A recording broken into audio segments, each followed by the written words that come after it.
growing up wanting to play cricket for Mumbai, wanting to play cricket for India. No one thinks of these kind of things. For me,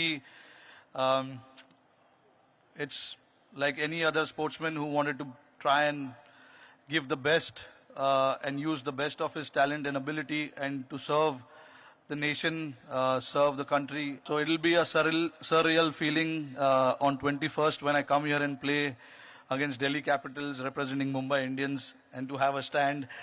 It will be a very, very special.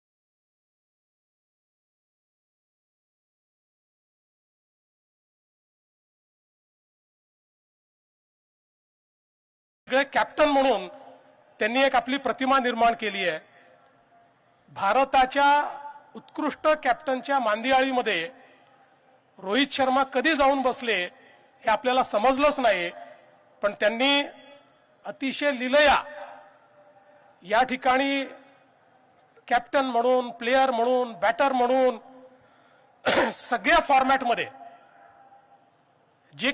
जो काही खेळ आपल्याला दाखवला तो खरोखर अतिशय सुंदर आहे. आणि आम्ही पण ही वाट पाहतोच आहोत की कधी त्यांचा एक शॉट हा थेट रोहित शर्मा स्टँडला जाऊन लागतो. तो क्षण देखील खूप पाहण्यासारखा असेल. भारतीय क्रिकेटच्या इतिहासामध्ये आणि विशेषतः भारतीय क्रिकेट विकसित करणारे जे प्रशासक आहेत त्यांच्यामध्ये नेहमीच पवार साहेबांचं नाव हे अग्रणी असेल.